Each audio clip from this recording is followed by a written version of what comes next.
It's so nice to meet you. It's nice to meet you too, Leslie. Wonderful. So I guess people wonder how you got to Arts Garage. Well, I got to Arts Garage because Lou got to Arts Garage. I go back to Florida Stage with Lou, and when Florida Stage took its tumble, it was heartbreaking for lots and lots of playwrights across America.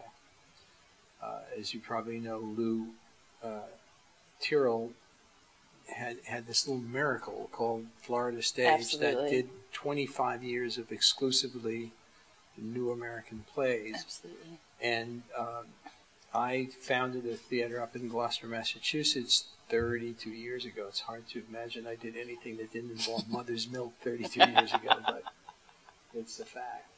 And we had as a primary mission doing new plays, but doing exclusively new plays is almost unheard of.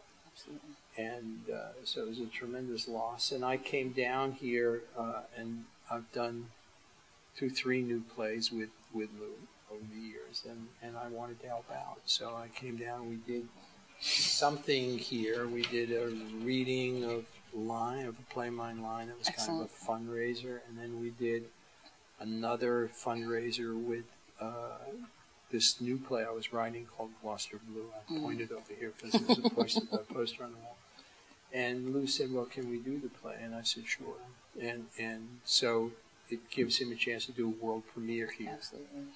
Which I hope will be good. I hope it won't keep people away. I hope it'll bring people in. I absolutely think so. So what did you think of the venues? Obviously, you mentioned the loss to Florida Stage, which was felt nationally and locally. People really needed that, because there's so many people from other places that have moved here. There's a lot of New Yorkers, obviously, a lot of people from places where there are active theater scenes. And even though there are other theaters that focus on new work, was very important to people. Obviously, they do more than that here at the Arts Garage. But when you came here and you said, well, we got this new venue, it's in a parking garage in the middle of the city, what did you think of that idea? Well, when he first said come down to Florida Stage, it's in a shopping center. It's an adjustment for New Englander / New Yorker to come down to Florida. It's Florida, and has its own special treat. In the dead of winter, I'm told by my kids it's 20 degrees in New York City as we speak. So here I am in sunny Delray Beach. I trust Lou, and I came down here, and it was harder to find a way out of the parking garage into the space the first time. It's like the first day of school. But I just walked through the converted space, and it's really, it's very cool. I think the problem will be to get people to come to Arts Garage. Yes. The first time, and I don't think the problem is going to be getting them back for the second time. It's a very, very cool space. It's a very nice way to see a play. To be sitting at a table and you can have food and drink, and it's not exactly dinner theater, but it's very intimate theater. Absolutely. And Florida Stage was a wonderful venue for seeing a play. This is different, but this is probably as good. And so we'll see how it goes. I have a feeling that Arts Garage is going to blow up. I think it's going to be a very important venue down here. And I guess it's an important question. When I moved down here I grew up in Baltimore, and in D.C. and Baltimore, there's a lot of theater and Center Stage. Oh, Center Stage is fantastic. Coming here, people will complain that there's no pizza, there's no Chinese food, and there's no culture, which is not true because I found all of those things. But being from New England / New York and working so often in South Florida, what do you have to say about what you find the South Florida theater patron is or is looking for? Do you have good stuff to say, I guess, about sort of the arts down here or what people are looking for? There are sophisticated people here. I think you go anywhere in this life and you have a preconceived notion of what you're getting into, and you're almost always wrong or incorrect. And the preconceived notion of Florida is you're coming down to play to an audience full of people in wheelchairs, and it's just not the case. When we did a play of mine called Sins of the Mother that ends, the first act ends in a violent murder, and the second act ends with the promise of still another murder.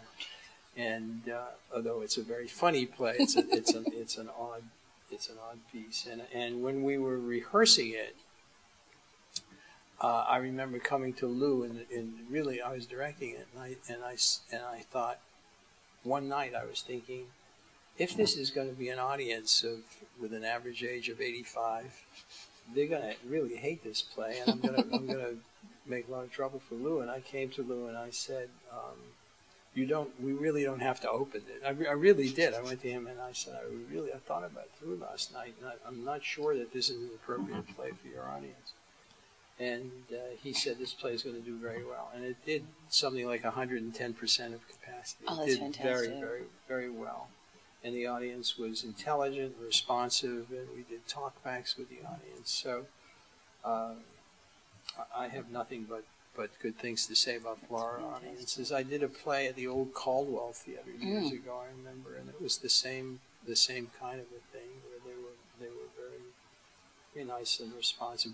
We did do a play. I did a reading of a play at Florida Stage about teenage pregnancy, and I remember looking out at the audience thinking, this has nothing to do with this audience whatsoever. It's just, but it would have been a good play to do in West Palm, or where and we did the same play in Scotland, and I had the same feeling, and I did it in St. Andrews, which is a big golf community, and there's a university there, and it turned out to be 5 miles down the road from Dundee, where it's a city that has its claim to fame is the highest rate of teenage pregnancy in Europe. And that was just a coincidence. So we started, it was, and they started the theater. Well, it was for me. Yeah, I didn't know it, but the theater in St. Andrews knew it, and they toured the play for 2 years to high schools and small towns, and ended up a couple of weeks ago did the play for a Scottish Parliament. Tell me about the play. Said this is a kind of odd, fairly experimental play for me. It's pretty funny, and the poster in New York had the title, and underneath the title it said "Sex, Violence, Revenge, and Sex." Nice.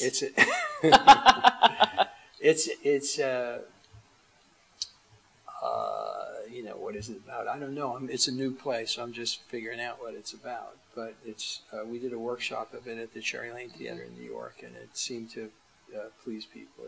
It's pretty funny and kind of shocking, and it should be good for Delray Beach. Actually, Delray Beach is a kind of younger public, and so hopefully it'll attract a slightly younger audience. It's a wonderful cast. Lou's cast the play for here, and I've been in rehearsal for the last week with it.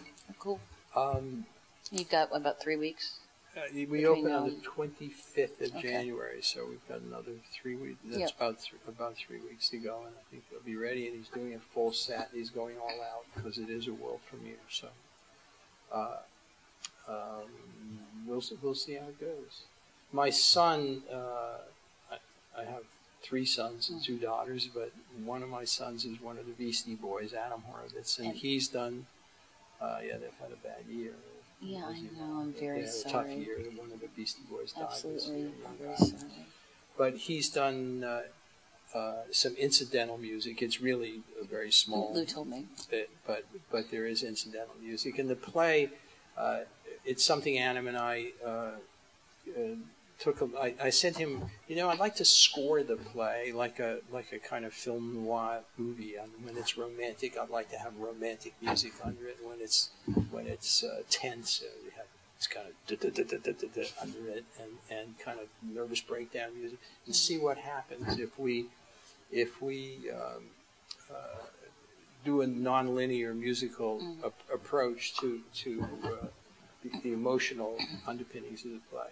So we took a whack at it, and it was really fun in New York. I remember the first cue was kind of the audience went, was that a mistake? Did somebody's cell phone go off? But after the first cue, they were into it. It was okay. So have you done that kind of thing with him before? Have you? Gosh, what haven't I done with him? He acted in a play of mine when he was 12. He wrote a play, actually, when he was about 8, called A Neat and Tidy Day, and did some music for that. But no, this is the first time I've ever done this with a play. I put music into plays of mine. I did a play on Broadway called Morning. It was in a triptych called Morning, Noon, and Night. There actually went in. It wasn't a musical, but there were songs in the interrupting the action or continuing the action.